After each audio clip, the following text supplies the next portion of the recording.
Hey guys, subscribe for daily content. And if you're shopping for gear, make sure you check out the description for the newest items at some of the very best online retailers. There's also links for some of the items that I personally recommend. Thanks! What's going on YouTube? Metal Complex here and welcome to another episode of 5 Cool Knives. As the title suggests, I've got 5 knives that I think are cool and I'm hoping that you'll think that they are cool as well.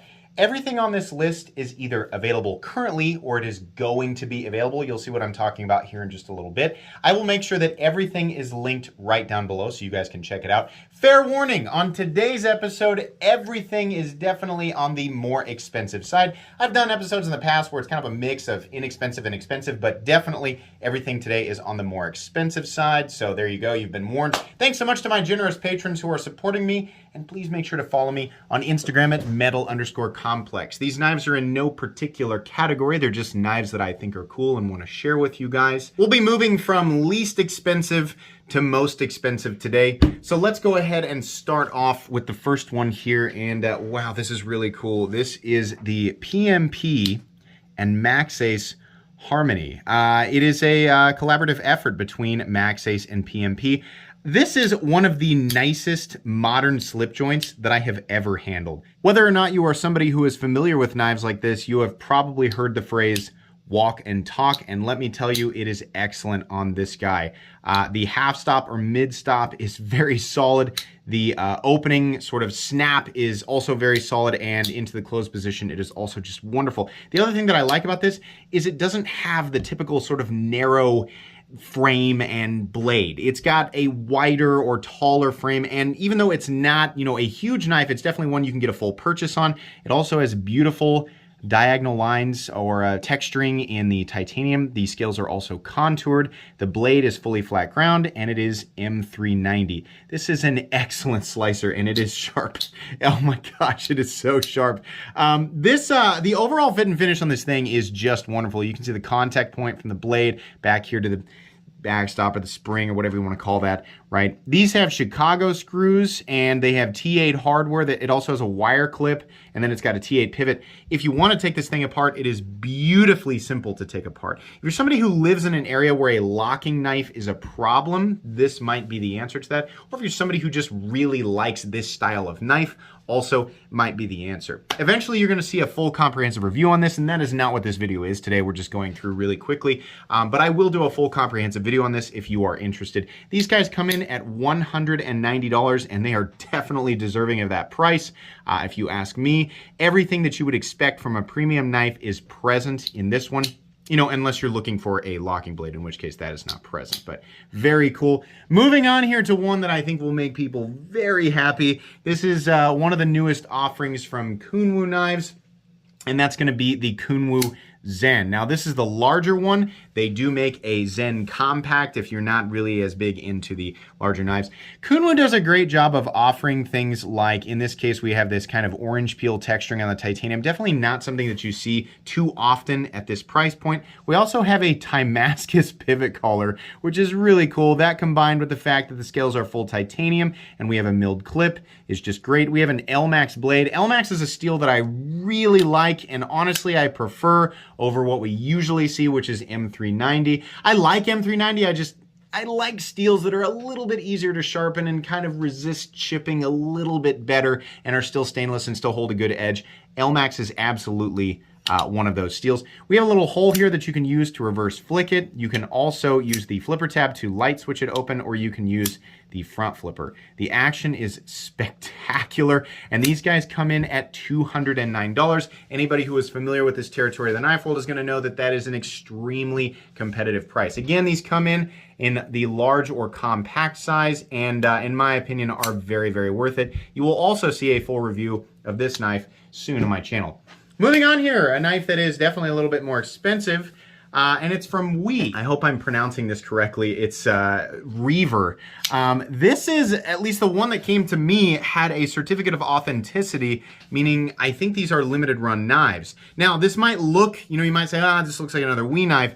This guy has a lot more going on in terms of, you know, the milling on the titanium. And while it's not going to be everybody's aesthetic preference, it certainly is impressive how they've done this. They've lipped the titanium around the screws, right? There's a lot of busyness going on in here. We actually have a 3D milled clip. Look at this area back here. This is just really cool. I also like what they've done here with the pivot collar. They've kind of given it this aged look. It comes in a few different, you know, anodizing colors for the frame.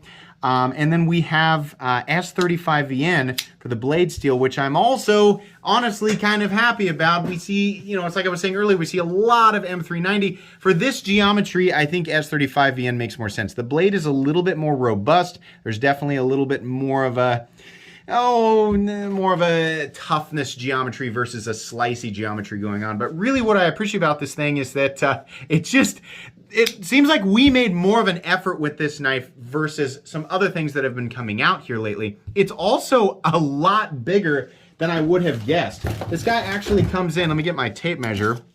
This actually comes in at 8.85 inches, and we have a 4-inch blade with 3.85 inches of cutting edge. This is a long, slender, I don't know exactly what, I don't want to call it a choppy knife, but I also don't want to call it a slicey knife. I just like it. The lines all flow together, and it's just, honestly, it's just more impressive than what I've seen from WE here lately. These come in at $259, which is definitely on the more expensive side, but versus a lot of other things in their lineup that have felt a little bit lackluster, I'm honestly just more impressed with this guy. Not going to be for everybody, but then again, nothing on this list is really going to be for everybody. I just liked this one. The action is also great. I think, honestly, the fact that the blade almost wants to free fall into the closed position is due to it being just on the heavier side, right? The blade stock is a little bit thicker than what I'm used to for WE. Whoops, missed it. The other thing that I like is that the flipper tab is super low profile, kind of giving the impression that it's going to be hard to get at. No, this thing fires hard. The detent is tuned correctly. I just like it. I think it's a cool knife.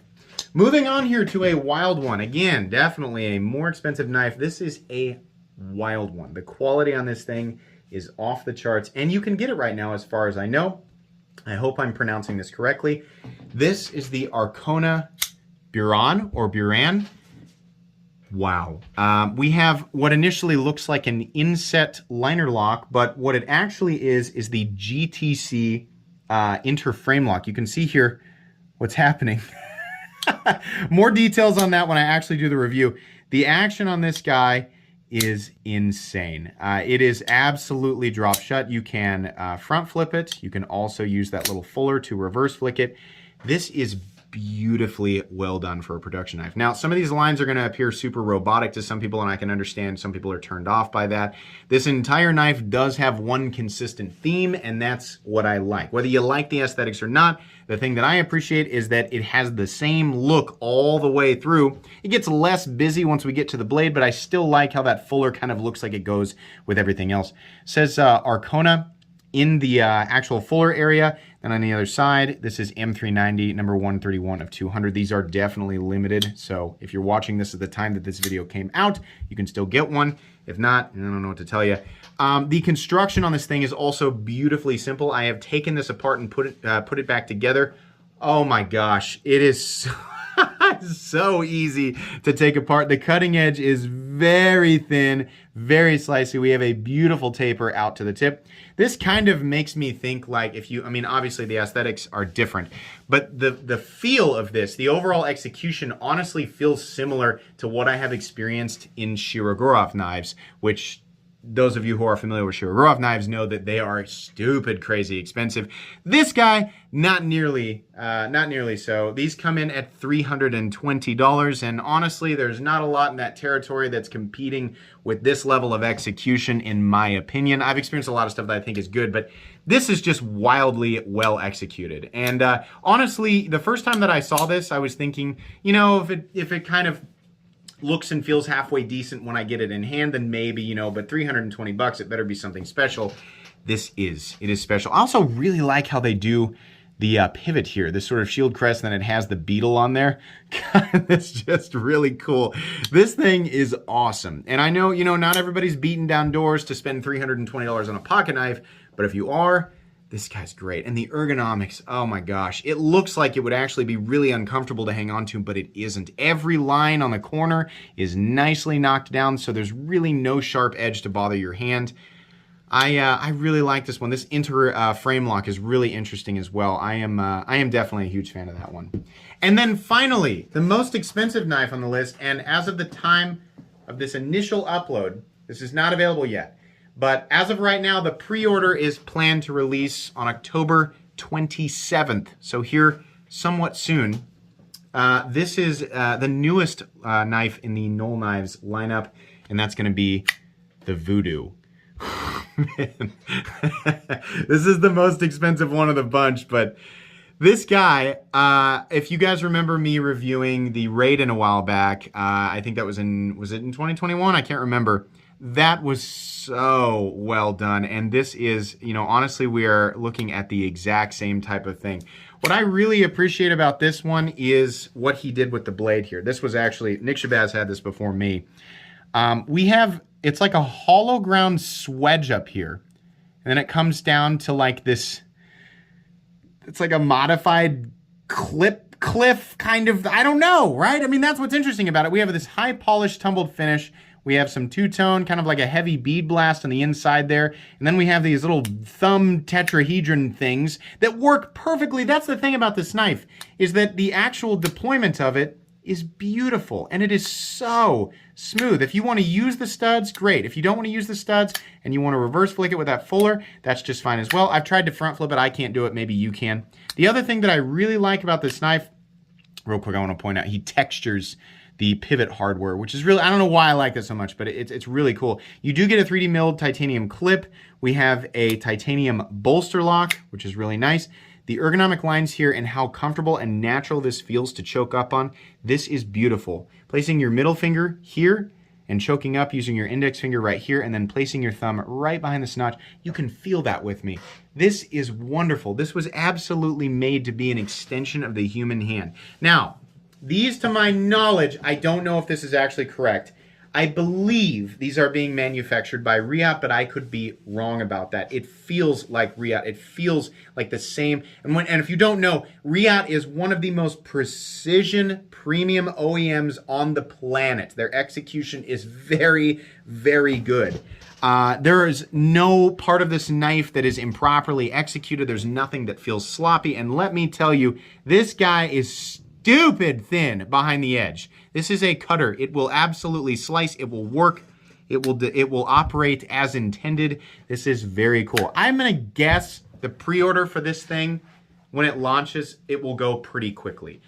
These are gonna come in base at $345, which honestly, you know, this level of execution, like when we get into this territory, you gotta bring something crazy to the table. And this is doing it, right? I don't really have a problem with that. Remember that the Chavez Redemption 229, which was also manufactured by Riot, comes in at $350 or something like that. It's about the same, and it's pretty basic. There's a lot more going on with this thing, and it makes it, honestly, that much more interesting.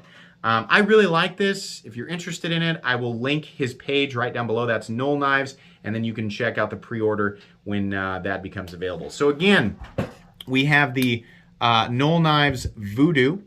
We have the Arkona Buran, or Buran, if I'm pronouncing that incorrectly, I don't know. We have the Knives Reaver. We have the Kunwoo Zen. This is the full-size variant. There is a compact one.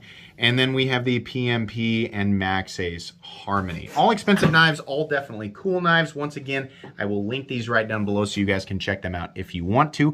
That's going to be pretty much it today. Hope you enjoyed the episode. If you did, please leave a like. If you'd like to check out my other content, I do, of course, have lots of videos of knives that are either expensive or inexpensive that I do or don't like, so check those out. And if you enjoy all my content, go ahead and click on that Metal Complex logo right there and subscribe, because there's definitely more coming. Thanks again for watching, everybody, and have a great day.